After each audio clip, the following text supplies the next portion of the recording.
नमस्कार दोस्तों, मैं सम्राट अमर। आज का हमारा टॉपिक है महंगे ईंधन की मार। एक पुराना मुहावरा है, पढ़े फारसी बेचे तेल। लेकिन फारसी को ऊंचा और तेल को नीचा दिखाने वाला यह मुहावरा आज उलट उलट गया है। तेल नया मुहावरा गढ़ रहा है। जमीन का तेल आसमान पहुंच चुका है और इसकी ऊंचाई का पता हर किसी को लग चुका है। नहीं लगा होगा तो जल्द लग जाएगा, क्योंकि तेल का भाव हर दिन सब्र की नई सीमा पार कर रहा है। प्राकृतिक गैस भी पीछे नहीं है, दोनों साथ साथ कदम ताल कर रहे हैं। कुल मिलाकर सिर पर ईंधन की आफत है और हमें अपने सब्र का इम्तहान देना है। ईंधन का भाव ऊंचा होने के दो मुख्य कारण हैं। पहला अंतर्राष्ट्रीय और दूसरा घरेलू। दोनों कारण समस्या के निवारण के लिए तैयार नहीं हैं। सरकार कहती है कि वह तेल उत्पादक देशों से कच्चा तेल के दाम घटाने और आपूर्ति बढ़ाने के लिए बात कर रही है, लेकिन वह स्वयं दाम घटाना नहीं चाहती। अंतर्राष्ट्रीय बाजार में कच्चे तेल की कीमत 85 अमेरिकी डॉलर प्रति बैरल पार कर गई है, जो साल भर पहले $42.5 प्रति बैरल थी। यह 2018 के बाद कच्चे तेल का सर्वोच्च स्तर है। महामारी के मंद पड़ने से दुनिया भर में आर्थिक गतिविधियां तेज हुई हैं और ईंधन की मांग बढ़ी है, लेकिन तेल उत्पादक देशों ने मांग के अनुरूप उत्पादन बढ़ाने से इनकार कर दिया है। मध्य पूर्व के देशों ने प्रीमियम शुल्क हटाने के भारत सरकार के अनुरोध को भी अनसुना कर दिया। एशियाई देशों के लिए कच्चे तेल पर अलग से प्रीमियम शुल्क का प्रावधान है। परिणाम स्वरूप एशियाई देशों को आपूर्ति होने वाला कच्चा तेल महंगा हो जाता है। सऊदी अरब हल्के कच्चे तेल की मानक कीमत पर अभी भारत से 1.3 डॉलर प्रीमियम वसूल रहा है, जबकि यूरोप के लिए उसने $2.4 की छूट दे रखी है। ऐसे में निकट भविष्य में तेल के दामों में कमी की उम्मीद बेमानी है। अलबत्ता मांग बढ़ रही है तो कीमत ऊपर ही जाएगी। तेल उत्पादक देशों के संगठन ओपेक प्लस समूह की हाल की बैठक में सदस्य देशों ने अपना रुख दोहराया है कि वे नवंबर में कच्चे तेल की कुल आपूर्ति सिर्फ 4 लाख बैरल प्रतिदिन तक ही बढ़ाएंगे। शीर्ष तेल उत्पादक देशों सऊदी अरब, रूस, इराक, संयुक्त अरब अमीरात और कुवैत का उत्पादन नवंबर की वृद्धि के बाद भी सामान्य से 14% कम रहेगा। जाहिर है कीमतें हर हाल में ऊपर जानी हैं। दरअसल तेल उत्पादक देश महामारी के दौरान हुए नुकसान की भरपाई ऊंची कीमत के जरिए करना चाहते हैं। वे यह भी देख लेना चाहते हैं कि तेल आयातक देश कितने पानी में हैं और ऊंची कीमत का बोझ वे कब तक ढो पाते हैं। ठीक ऐसी ही परीक्षा भारत की सरकार भी अपने नागरिकों से ले रही है। हर रोज तेल की कीमतें बढ़ रही हैं और सरकार इस बात से खुश है कि पेट्रोल की खपत बढ़ गई। उसे कर न घटाने का एक बहाना मिल गया है, यानी जब तक खपत घटने न लगे सरकार कर घटाने वाली नहीं है। पिछले साल महामारी के दौरान पेट्रोल पर 13 रुपये और डीजल पर 16 रुपये विशेष शुल्क लगाया गया था। कम से कम इस शुल्क को ही सरकार वापस ले ले तो गरीबों पर बोझ कम हो सकता है, लेकिन फिलहाल ऐसा लगता नहीं है। तर्क यह कि गरीबों को मुफ्त राशन और मुफ्त टीकाकरण के लिए पैसों की ज़रूरत है और इस ज़रूरत के नाम पर आम जनता से तेल की कुल कीमत का आधे से अधिक हिस्सा कर के रूप में वसूला जा रहा है।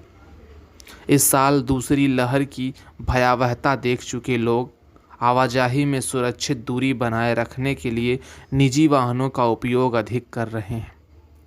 इससे पेट्रोल की खपत बढ़ गई है। पिछले महीने सितंबर में पेट्रोल की खपत साल भर पहले के मुकाबले 9% अधिक रही। पेट्रोल की खपत में वृद्धि लोगों की मजबूरी के कारण हुई है।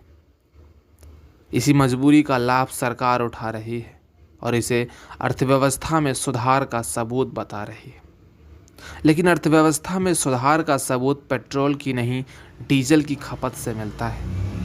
डीजल की खपत पिछले साल के मुकाबले 6.5% घटी है।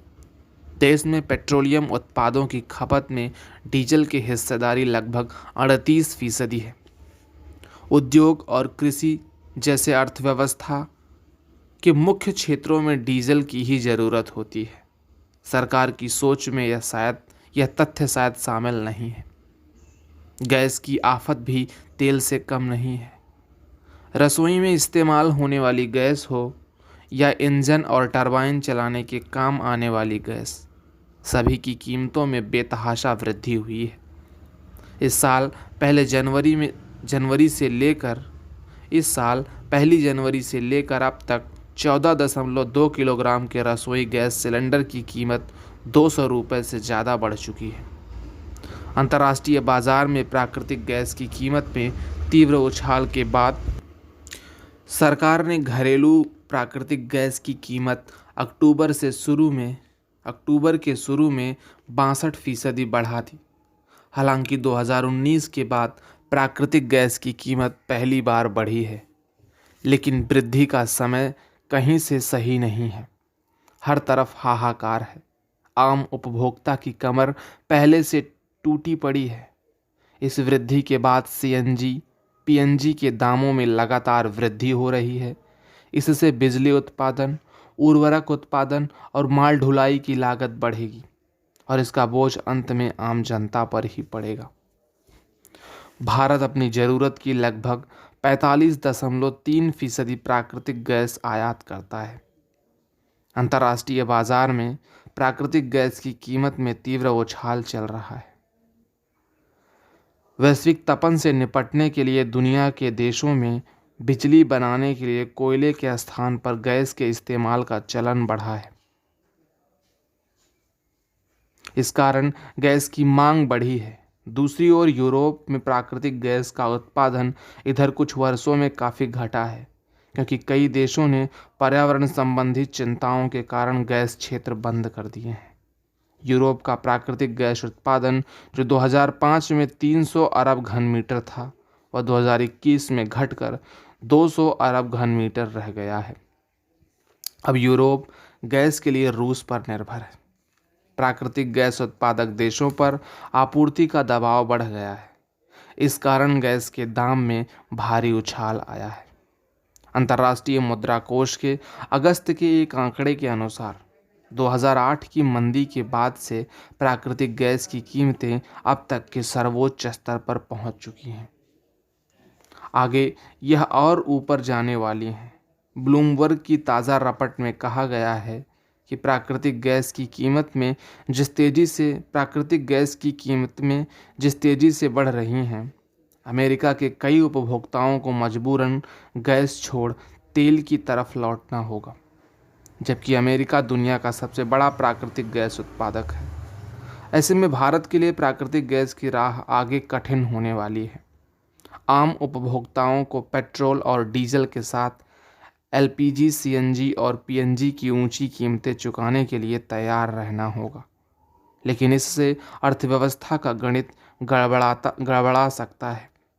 अर्थव्यवस्था के बहुत सारे बड़े हिस्से की खरीदी क्षमता जमीन पर आ जाएगी और समाज में असमानता बढ़ेगी। आरबीआई के गवर्नर शक्तिकांत दास भी पेट्रोल डीजल की ऊंची कीमत के संभावित खतरे से सरकार को आगाह कर चुके हैं, लेकिन सरकार आम उपभोक्ताओं को राहत देने की मनस्थिति में नहीं लगती है। परिस्थिति तो अपनी जगह है ही। जिन्हें कर चुकाने में हर रोज़ मरना है, उनके लिए भला कैसी राहत। धन्यवाद।